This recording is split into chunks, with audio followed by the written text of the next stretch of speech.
अस्सलाम वालेकुम नाज़रीन, मैं हूं एहतिशाम कियानी। आप देख रहे हैं मेरा यूट्यूब चैनल। नाज़रीन, आज एक से ज़ायद बड़ी और अहम तरीन खबरें हैं जो आपके साथ शेयर करेंगे। सबसे पहले आपको बताएं कि इस्लामाबाद हाई कोर्ट ने अहम तरीन शख्सियत को अदालत में ज़ाती हैसियत में तलब कर लिया है और एक सवाल उनके लिए रखा है कि आप पेश होकर बताएं कि क्यों ना फ़राइज़ की अंजामदेही में नाकामी पर आपके खिलाफ मुकदमा दर्ज कर लिया जाए। तफसीलात क्या हैं आपसे शेयर करेंगे। इसके अलावा आपको गुज़िश्ता रोज खबर दी थी कि इलेक्शन कमीशन अपने ही एक तकनीकी खेल में बुरी तरह फंस गया है।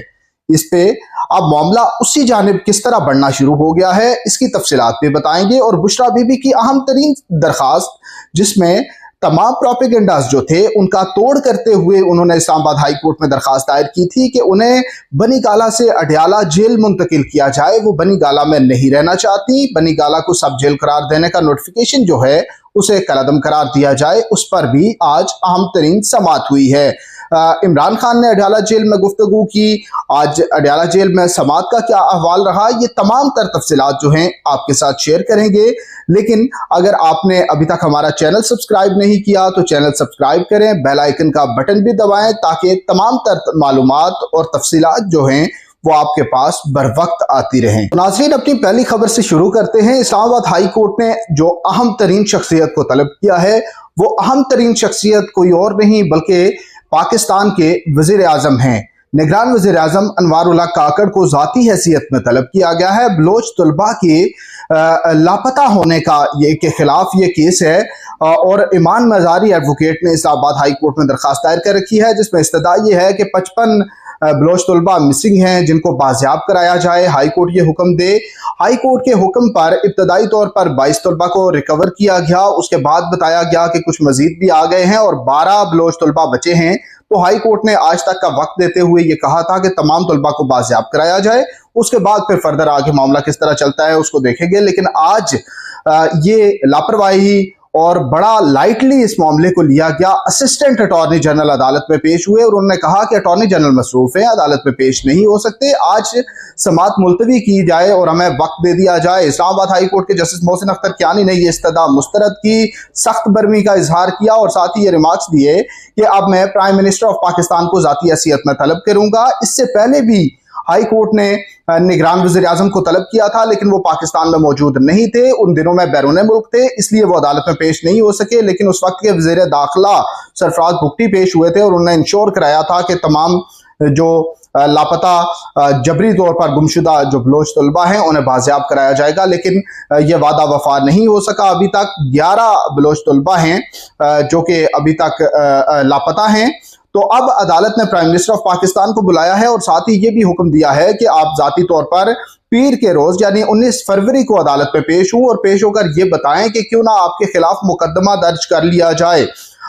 हाई कोर्ट की आज की जो समाअत थी वो इस हवाले से भी अहम थी कि जस्टिस मोहसिन अख्तर कियानी ने कहा कि आइंदा भी जो प्राइम मिनिस्टर आएगा, जो ओथ लेगा, वो सबसे पहले बलोच तलबा जो कि जबरी तौर पर लापता हैं, गुमशुदा हैं, उन्हें बाजियाब कराएगा, वरना वो चल नहीं सकेगा। अब अदालत इस मामले में बड़ी वाज़ेह हो चुकी है। जस्टिस मोहसिन अख्तर कियानी बार बार ये रिमार्क्स दे रहे हैं कि जब भी कोई जबरी गुमशुदगी होगी तो उसका जिम्मेदार प्राइम मिनिस्टर ऑफ पाकिस्तान होगा, जो कि सबसे बड़ा पब्लिक ऑफिस होल्डर है। क्योंकि पब्लिक ऑफिस होल्डर अगर ये उनकी मर्जी शामिल ना हो तो यह मामला नहीं हो सकता। एडवोकेट जनरल ने ये इस्तदा की कि कुछ वक्त दिया जाए, इतने कम वक्त में यह नहीं हो सकता था। लेकिन अदालत ने ये रिमार्क्स दिए कि अभी तो आप मेरी मेहरबानी समझें कि मैं दोनों इंटेलिजेंस एजेंसीज के डीजीज को तलब नहीं कर रहा, प्राइम मिनिस्टर को तलब किया जा रहा है। वो अदालत में पेश होकर तमाम तर मामला रखें।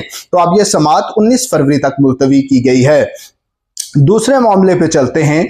बुशरा बीबी की दरखास्त थी जिसमें इस्तदा ये थी कि वो अडयाला जेल में रहना चाहती हैं।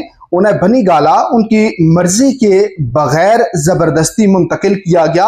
अब एक प्रोपेगेंडा, जैसा कि आपको कल भी बताया था, कि लॉन्च किया गया कि बुशरा बीबी को अडयाला जेल मुंतकिल किया गया क्योंकि इमरान खान की अहलिया हैं और दीगर जो पीटीआई की खवातीन हैं उनको भी सजा भी नहीं हुई, वो जेलों में पड़ी हुई हैं इतने अरसे से। तो ये तमाम तर प्रोपेगेंडा चल रहा था। इन बिटवीन बुशरा बीबी ने इस्लामाबाद हाई कोर्ट में दरखास्त दायर की थी। उसमें यह था कि अडयाला जेल को मुंतकिल किया जाए और बनी गाला को सब जेल करार देने का नोटिफिकेशन भी कलअदम करार दिया जाए। तो इस दरखास्त पर एतराजात थे। आज सुबह इस्लामाबाद हाई कोर्ट के जस्टिस मियां गुल हसन औरंगजेब ने समाअत की और अदालत ने यह हुक्म दिया कि आज ही इस दरखास्त पर एतराजात दूर करके इसे दोबारा नंबर लगा के समाअत के लिए मुकर्रर की।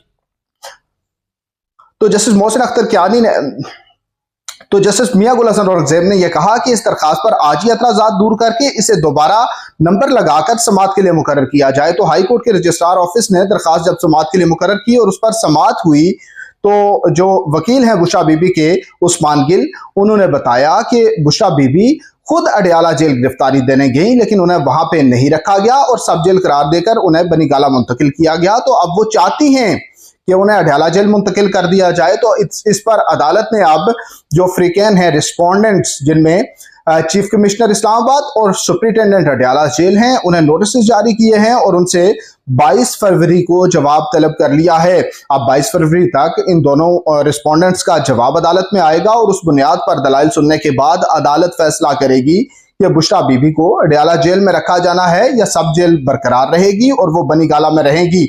उसके लिए बड़ी सॉलिड रीजंस जो उन्हें बतानी पड़ेगी अदालत को। मजीद आगे चलते हैं। जो इस्लामाबाद के 3 हलके हैं उनके कामयाब उम्मीदवारों की कामयाबी के हतमी नोटिफिकेशन इलेक्शन कमीशन जारी कर चुका है और ये बड़ी अजीब और हैरान कुन बात थी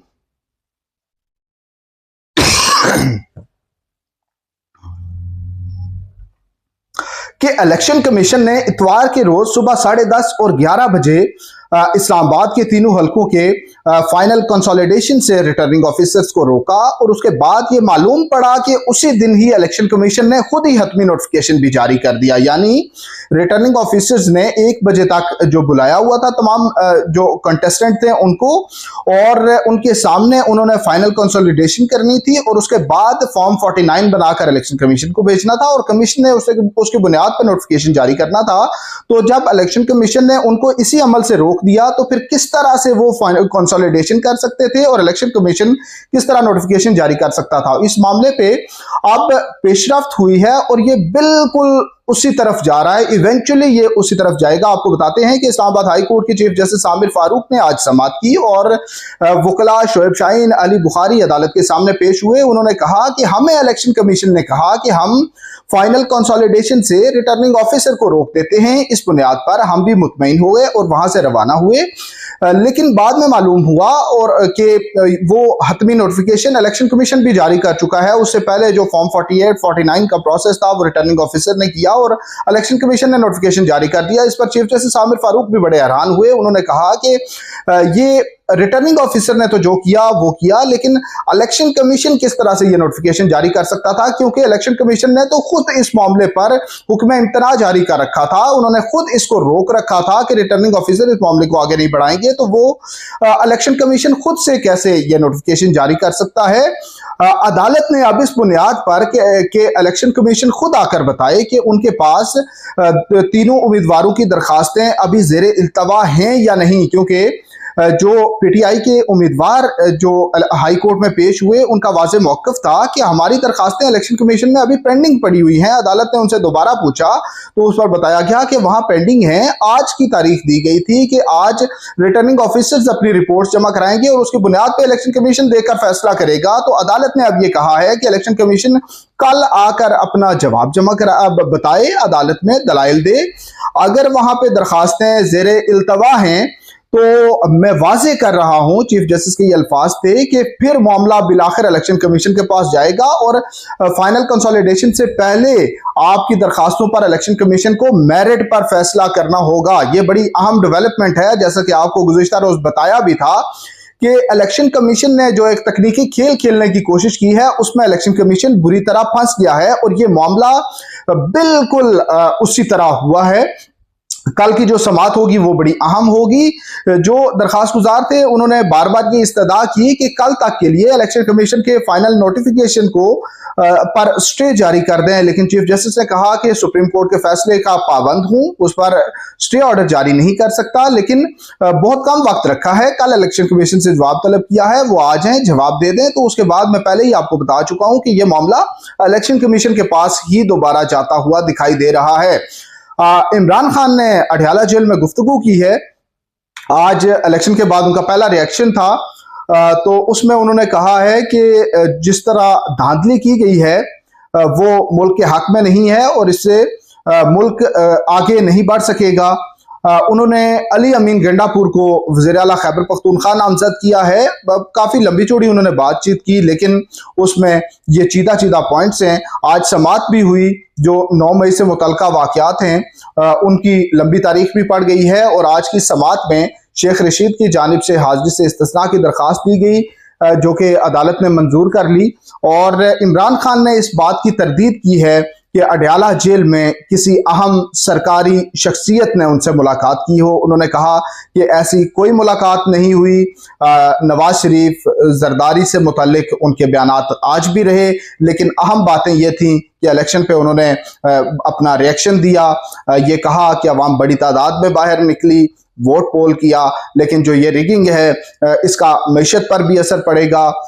अली अमीन गंडापुर को वज़ीर आला केपी नामजद किया और साथ ही इस बात की तरदीद भी की कि उनसे अडयाला जेल में किसी अहम शख्सियत की मुलाकात हुई है। तो नाज़रीन, ये आज की अपडेट्स थी। अच्छी लगें तो अपना फीडबैक ज़रूर दीजिएगा, हमारा चैनल सब्सक्राइब करें, मज़ीद भी आपको तमाम तर जो अपडेट्स हैं वो मिलती रहें। अब तक के लिए इतना ही। अल्लाह हाफिज़।